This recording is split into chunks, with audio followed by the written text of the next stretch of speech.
ಏನೇನು ಮಾಡಿದ್ರು ಅಂತ ಹೇಳಿದ್ರೆ ಬಟ್ಟೆ ಎಲ್ಲ ಬಿಚ್ಚಿಸಿದ್ರು. ಮತ್ತು ಏನೋ ಕೋಲು ಗಿಲಲ್ಲಿ ತಂದು ಹಗ್ಗೆಲ್ಲ ಕಟ್ಟಿ ನನ್ನ ನೇತಾಕಿದ್ರು. ನೇತಾಕಿ ಕರೆಂಟ್ ಶಾಕೆಲ್ಲ ಕೊಟ್ಟು ಒಪ್ಪಿಕೊಳ್ಬೇಕು, ಒಪ್ಪಿಕೊಳ್ಳೋದ್ರೆ ಬಿಡೋದಿಲ್ಲ. ಏನು ಮಾಡಬೇಕು ನಾವು ಮಾಡ್ತೀವಿ.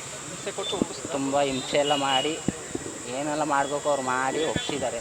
ಅಂದರೆ ಹಿಂಸೆ ತಾಳ್ಲಾರ್ದೆ ಈ ನೀವು ಒಪ್ಕೊಂಡ್ರಾ? ಹಿಂಸೆ ತಾಳ ಅವ್ರು ಏಟು ತಾಳನಾರದೆ, ಆ ಕರೆಂಟ್ ಶಾಕ್ ತಾಳನಾರದೆ ಒಪ್ಕೋ ಪರಿಸ್ಥಿತಿ ಬಂದುಬಿಡ್ತು. ಈಗ ಎಷ್ಟು ವರ್ಷ ನೀವು ತಪ್ಪಡ್ದೇನೆ ಜೈಲಲ್ಲಿದ್ರಿ? 2 ವರ್ಷ ಆಯ್ತು. ಹೇಳಿದ್ದ ನಾನು ತಪ್ಪಡ್ದೇನೆ. ತಪ್ಪು ಮಾಡದೆ ನಾನು 2 ವರ್ಷ ಒಳಗಡೆ ಇದ್ದೆ. ಓಕೆ.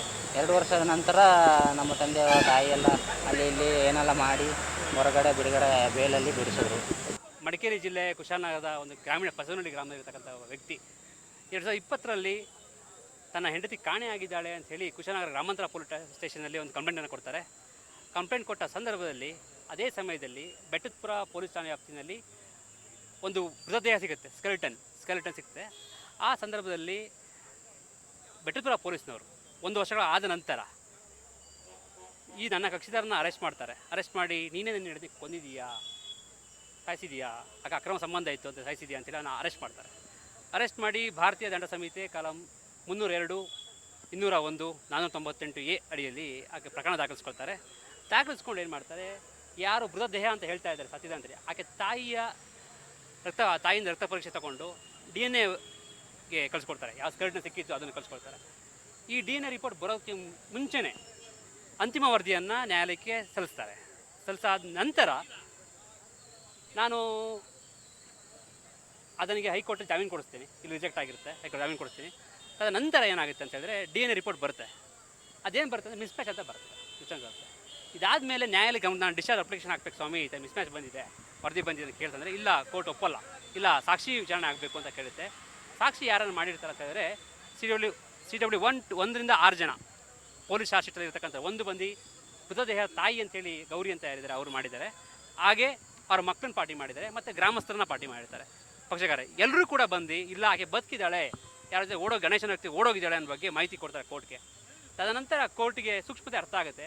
ಸೂಕ್ಷ್ಮತೆ ಅರ್ಥ ಆಗಿ ಕುಶಾಲನಗರ ಗ್ರಾಮಾಂತರ ಪೊಲೀಸ್ ಠಾಣೆಯ ಪೊಲೀಸ್ ಇನ್ಸ್ಪೆಕ್ಟರ್ನ ಹಾಗೂ ಬೆಟ್ಟದಪುರ ಪೊಲೀಸ್ ಇನ್ಸ್ಪೆಕ್ಟರ್ನ ಕರೆದಿ ಇದ್ರ ಬಗ್ಗೆ ಯಾಕೆ ಚಾರ್ಜ್ ಶೀಟಲ್ಲಿ ಲೂಪೋಲ್ಸ್ ಇದೆ ಅನ್ನೋ ಬಗ್ಗೆ ಮಾಹಿತಿ ಕೇಳಿದಾಗ ಇಲ್ಲ, ಅವರು ಕಡಾಖಂಡಿತವಾಗಿ ಹೇಳ್ತಾರೆ, ಇಲ್ಲ ಇದು ಮಲ್ಲಿಗೆಯ ಮೃತದೇಹ, ಆಕೆನೇ ಕೊಲೆ ಮಾಡಿದ್ದಾನೆ, ನಮ್ಮ ಸಾಕ್ಷಿದಾರ ಕರೆಕ್ಟಾಗಿದೆ, ನಾವು ಕರೆಕ್ಟ್ ಇನ್ವೆಸ್ಟಿಗೇಟ್ ಮಾಡಿದ್ದೀವಿ ಅಂತ ವರದಿ ಕೊಡ್ತಾರೆ.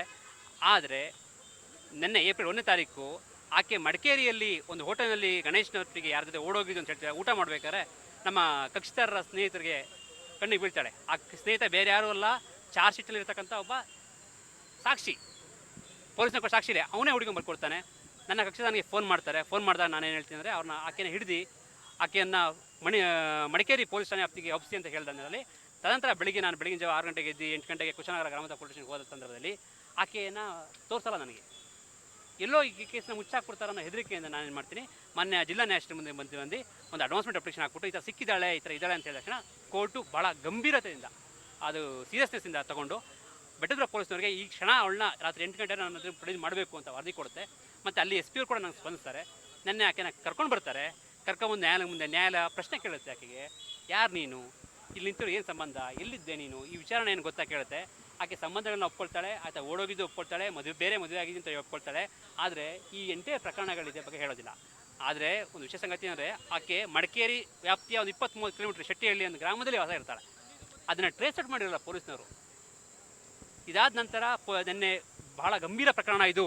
ಭಾರತದಲ್ಲಿ ಇಂಥ ಪ್ರಕರಣ ಆಗಿರ್ತಕ್ಕಂಥದ್ದು ಕೆಲವು ಪ್ರಕರಣಗಳಾಗಿರ್ತಕ್ಕಂಥದ್ದು ಕನ್ವಿಷನ್ ಆದ ನಂತರ ಸತ್ತ ವ್ಯಕ್ತಿ ಮುಂದೆ ಬಂದಿರ್ತಾರೆ. ಈ ಕೇಸ್ನಲ್ಲಿ ಕೇಸ್ ನಡಿಬೇಕಾದ್ರೆ ಸತ್ತಿರೋ ವ್ಯಕ್ತಿ ಮೇಲೆ ಬಂದಿದ್ದಾರೆ. ಹಾಗಾದರೆ ಪ್ರಶ್ನೆ ಉದ್ಭವ ಆಗುತ್ತಂದು ಆ ಸ್ಕೆಲಿಟನ್ ಯಾರ್ದು, ಪೊಲೀಸರು ಯಾಕೆ ಸುಳ್ಳು ಚಾರ್ಜ್ ಶೀಟ್ ಹಾಕಿದ್ರು ಅನ್ನೋದು ಉದ್ಭವ ಕೋರ್ಟ್ ಮುಂದೆ ಕೂಡ ಇದೆ. ಈ ಕಾರಣ ನಿನ್ನೆ ಮಾನ್ಯ ನ್ಯಾಯಾಲಯ ಇವತ್ತು ಎಲ್ಲ SP ಮತ್ತು ಇನ್ವೆಸ್ಟಿಗೇಷನ್ ಆಫೀಸರ್ಗಳು ಯಾರು ಇದ್ರು ಎಲ್ಲರೂ ಬರ ಮಾಡ್ಕೊಂಡಿತ್ತು. ಅವ್ರಿಗೆ ಉತ್ತರ ಇಲ್ಲ, ಅವ್ರಿಗೆ ಪ್ರಶ್ನೆ ಉತ್ತರ ಕೊಡದೇ ಪೇಚು ಮೂಲೆ ಹಾಕ್ಕೊಂಡು ಕೋರ್ಟ್ ಮುಂದೆ ನಿಂತ್ಕೊಳ್ತಾರೆ. ಸಾಕ್ಷಾತ್ ಕೊಡೋಕ್ಕಾಗದೆ ಸಂದಲ್ಲಿ. ಈ ಸಮಯದಲ್ಲಿ ಕೋರ್ಟ್ ರೇಷನ್ ಕೊಟ್ಟಿದೆ SP ಅವರಿಗೆ. 17ನೇ ತಾರೀಕು ನಿಗದಿಪಡಿಸಿದೆ.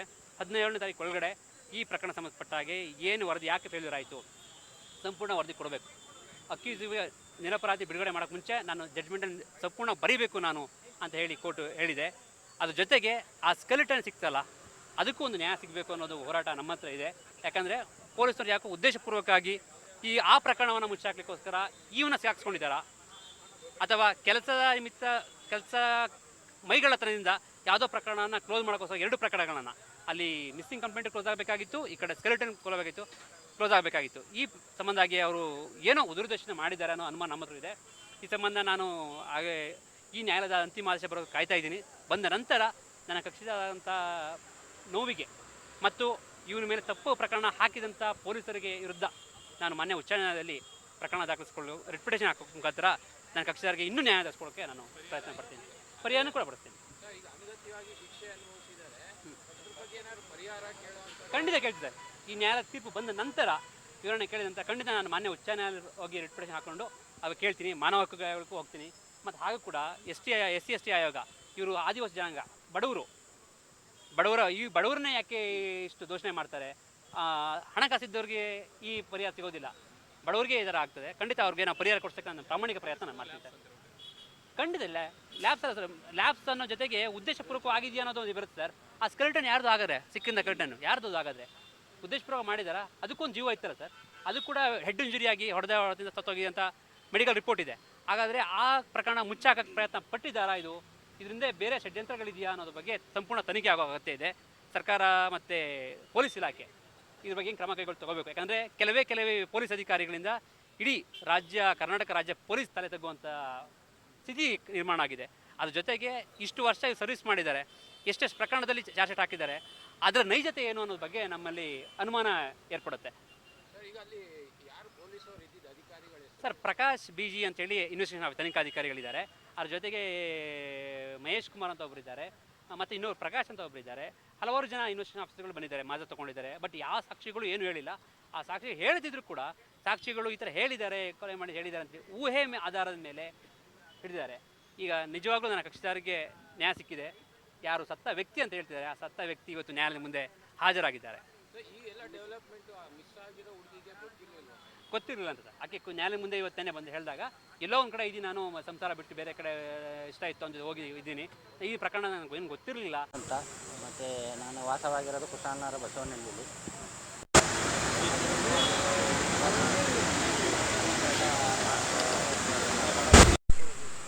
ಆಗ ನಮ್ಮ ಮಿಸೆಸ್ ಅವರು ಮಲ್ಲಿಗೆ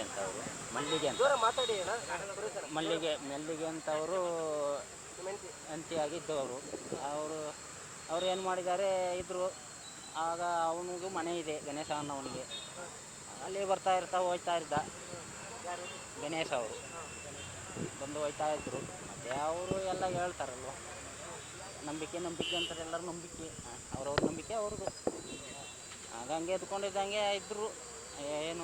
ಏನು ಪ್ರಾಬ್ಲಮ್ ಇಲ್ಲ. ಈ ಥರ ಆಯ್ತದೆ ನನಗೂ ಗೊತ್ತಿಲ್ಲ, ಹಿಂಗೆ ಇದ್ದಾರೆ ಅಂತಲೂ ನನಗೆ ಗೊತ್ತಿಲ್ಲ. ಆಗ ನಮ್ಮ ಪಾಡಿಗೆ ನಾವು ಕೆಲಸಕ್ಕೆ ಹೋಗ್ತಿದ್ದೋ ಬರ್ತಿದ್ದೋ ಅಷ್ಟೇ. ಮತ್ತು ಮನೆ ಬಿಟ್ಟು ಹೋಗ್ಬಿಟ್ಟಿದ್ದಾಳೆ. ಮಕ್ಕಳಿಗೆಲ್ಲ ಸುಳ್ಳು ಹೇಳ್ಬಿಟ್ಟು 2020ರಲ್ಲಿ ಸುಳ್ಳು ಹೇಳ್ಬಿಟ್ಟು ಮಕ್ಕಳಿಗೆಲ್ಲ ಸುಳ್ಳು ಹೇಳಿ ಫೋನು ಯಾವುದೋ ಒಂದು ನಂಬರ್ ಕೊಟ್ಟು ಹೋಗಿಬಿಟ್ರು. ಹೋದ್ಮೇಲೆ ಮತ್ತು ನಾವು ಬರ್ತಾಳೆ ಅಂತ ಹೇಳ್ಬಿಟ್ಟು ನಾವು ಸುಮ್ಮನೆ ಎಲ್ಲಿಗಾದ್ರೂ ಹೋಗಿರ್ಬೋದು, ಬರ್ತಾಳೆ ಅಂತ ಹೇಳ್ಬಿಟ್ಟು ಸುಮ್ಮನೆ ಆಗ್ಬಿಟ್ಟು. ನನಗೆ ಆಗ ಹೋಗಿಲ್ಲ. ಹೋದ ಟೈಮಲ್ಲಿ ನಾನು ಯಾವುದು ತಲೆ ಕೆಡಿಸ್ಕೊಂಡಿಲ್ಲ. ಅದೆಲ್ಲ ನನಗೆ ಗೊತ್ತಿಲ್ಲ, ಅದೆಲ್ಲ ಗೊತ್ತಿಲ್ಲ. ಅವ್ರ ಭಾವ ನಾದಿನಿ, ಅವಳಿಗೂ ಮದುವೆ ಆಗಿದೆ, ಅವಳಿಗೂ ಮಕ್ಕಳಿದೆ, ಅವನಿಗೂ ಮದುವೆ ಆಗಿದೆ, ಮಕ್ಕಳಿದೆ. ಹಿಂಗೆಲ್ಲ ಮಾಡ್ತಾರಂತ ನಾನು ಗೆಸ್ ಮಾಡಿರಲಿಲ್ಲ. ಆಗ ಒಂದು ತಿಂಗಳ ಗಂಟ ಕಾದು, ಒಂದು ತಿಂಗಳು ಕಳೆದ ಮೇಲೆ ನಾವು ಕಂಪ್ಲೇಂಟ್ ರಿಸೀವ್ ಮಾಡಿದ್ವಿ. ಕೂಡಿಗೆ ಪೊಲೀಸ್ ಸ್ಟೇಷನ್ಗೆ ಕಂಪ್ಲೇಂಟ್ ರಿಸೀವ್ ಮಾಡಿದ್ವಿ. ಆಮೇಲೆ ಏನಾಯಿತು, ಅವರೆಲ್ಲ ಹುಡುಕಿದ್ರು, ನೋಡಿದ್ರು, ಸಿಗಲೇ ಇಲ್ಲ. ಆಮೇಲೆ 6 ತಿಂಗಳು 1 ವರ್ಷ ಏನೋ ಆದಮೇಲೆ ಬೆಟ್ಟದಪುರದಲ್ಲಿ ಒಂದು ಬಾಡಿ ಸಿಕ್ತು. ಆ ಬಾಡಿ ಬಂದು ಇದಕ್ಕೆ ನೋಡಿದ್ರು. ಫೋಟೋ ನೋಡಿ, ಇದ್ರಲ್ಲಿ ನೋಡಿ ಅದು ಮೂಳೆ ಯಾವುದೋ ತಂದು ಫೋಟೋ ಎಲ್ಲ ತಗೊಬಂದು ತೋರಿಸಿದ್ರು. ಆಗ ಮೂಳೆಯಲ್ಲಿ ನನಗೆ ಗುರುತಿಸೋಕ್ಕಾಗಲ್ಲ, ಮೂಳೆಯಲ್ಲಿ ಯಾರೂ ಗುರುತಿಸೋಕ್ಕಾಗಲ್ಲ. ಆವಾಗ ಏನಾಯಿತು, ಪೊಲೀಸರು ನಿಮ್ಮ ಮೇಲೆ ಏನು ಹೇಳಿದ್ರು? ಅವರು ಏನಾದರೂ ನೀನೇ ಸಾಯಿಸಿದೀಯ ಅಂತ ನನ್ನ ಮೇಲೇ ಅಪರಾಧ ಹೊರಿಸಿದ್ರು ಅವರು. ಮತ್ತು ಅವರು ಏನು ಮಾಡಬೇಕು, ಹೊಡಿಬೇಕು, ಬಡಿಯೋದು ಅದೇನು ಮಾಡಬೇಕು. ಟಾರ್ಚರ್ ಕೊಟ್ಟರೆ ಸಖತ್ತು ಟಾರ್ಚರ್ ಕೊಟ್ಟಿದ್ದಾರೆ, ಸಖತ್ತು ಟಾರ್ಚರ್ ಮಾಡಿ. ಬೆಟ್ಟದಪುರ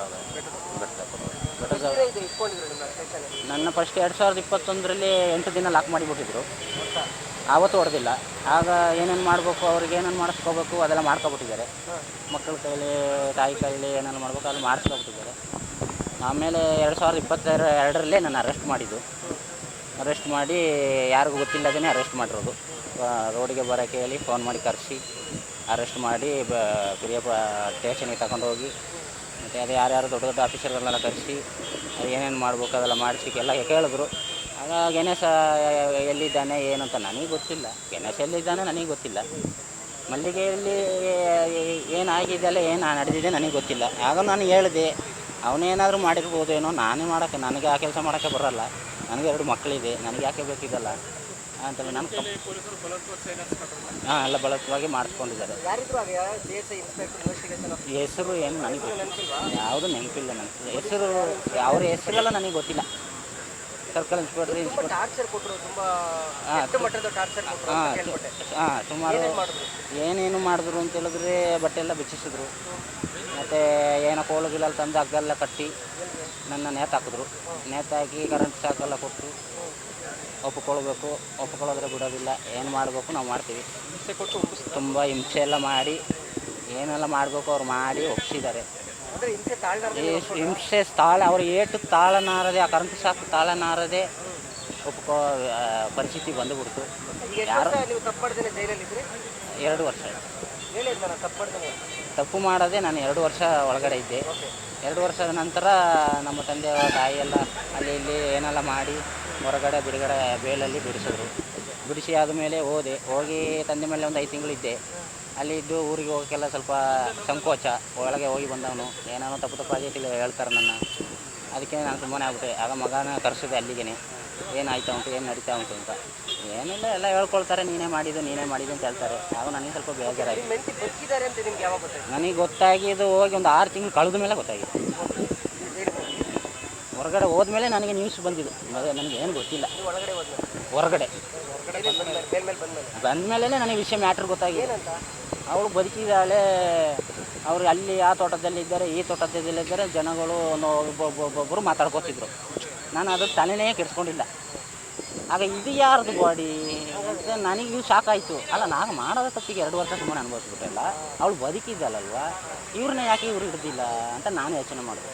ಹಾಗಾಗಿ ನಾವು ಕೋರ್ಟಿಗೆ ಬರ್ತಾಯಿದ್ದೋ ಸಾಕ್ಷಿಗೆ. ಆಗ ನಮ್ಮ ಅತ್ತೆ ಅವರು ಹೇಳಿದ್ರು ಅವಳು ಬದುಕಿದ್ದಾಳೆ, ಸತ್ತಿಲ್ಲ. ಆಗ ಅಲ್ಲಿ ಕೋರ್ಟಿಗೆ ಹೇಳಿದ್ವಿ. ಆಗ ಪುನಃ ಕೇಸ್ ಓಪನ್ ಆಯ್ತು. ಓಪನ್ ಆಗಿ ಪುನಃ ಅದು ಹೋಯ್ತು ಸ್ಟೇಷನ್ಗೆ. ಆದರೂ ಅವರು ನಮಗೆ ಹುಡುಕಿ ಕೊಡ್ತಾರೆ ಅಂತ ನಾವು ನಂಬಿದ್ದು. ಅವ್ರು ಪುನಃ ಹುಡುಕಿಲ್ಲ. ಪುನಃ ಹುಡುಕಾದೆ ಈಗ 2 ದಿನ ಹಿಂದೆ ಮಡಿಕೇರಿಯಲ್ಲಿ ಹೋಟೆಲಲ್ಲಿ ಕೂತಿದ್ರು. ಮಡಿಕೇರಿಯಲ್ಲಿ ಆಗ ನಮ್ಮ ಫ್ರೆಂಡ್ಸ್ಗಳು ಹುಡುಗರೆಲ್ಲ ಮಡಿಕೇರಿಗೆ ಏನೋ ಕೆಲಸದ ಮೇಲೆ ಹೋಗಿದ್ರು. ಆಗ ಹೋಟೆಲಲ್ಲಿ ವೇಲು ಮುಚ್ಕೊಂಡು ಕೂತಿದ್ರು. ಆಗ ಆ ವ್ಯಕ್ತಿ ಗಣೇಶ ಅವನು ಎಣ್ಣೆ ಹಾಕ್ಬಿಟ್ಟು ಹೊರಗಡೆ ದಾಟ್ಕೊಂಡು ಬರ್ತಾಯಿದ್ದ. ಆಗ ಇವರು ಅವ್ರನ್ನ ನೋಡ್ಬಿಟ್ಟು ಗೌರ್ಮೆಂಟ್ ಬಸ್ಸಿಗೆ ಹೋಗಿ ಎಸ್ಕೇಪ್ ಆಗ್ಬಿಡೋಣ ಅಂತ ಹೇಳ್ಬಿಟ್ಟು ಹೋಗಿ ಗೌರ್ಮೆಂಟ್ ಬಸ್ಸಲ್ಲಿ ಕೂರಿಸ್ಬಿಟ್ಟಿದ್ರು. ಆಗ ಪೊಲೀಸ್ಗೆ ಇನ್ಫಾರ್ಮ್ ಮಾಡಿ ಅವ್ರನ್ನ ಅಲ್ಲಿಂದ ಅರೆಸ್ಟ್ ಮಾಡಿ ಸ್ಟೇಷನ್ಗೆ ಮಡಿಕೇರಿಯಲ್ಲಿ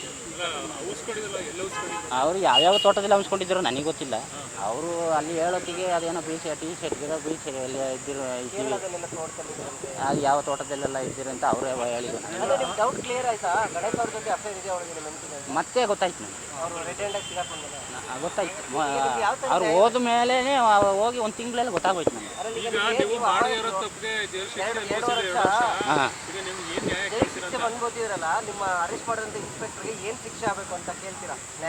ನಾವು ನ್ಯಾಯಾಲಯದ ಮೇಲೆ ತಪ್ಪು ಎಲ್ಲರೂ ಮಾಡ್ತಾರೆ. ತಪ್ಪು ಮಾಡಿದವ್ರಿಗೆ ಶಿಕ್ಷೆ ಆಗಬೇಕು. ತಪ್ಪೇ ಮಾಡದೆ 2 ವರ್ಷ ಶಿಕ್ಷೆ ಅನುಭವಿಸಿದ್ರೆ ಅದು ತುಂಬ ಬೇಜಾರಾಯ್ತದೆ.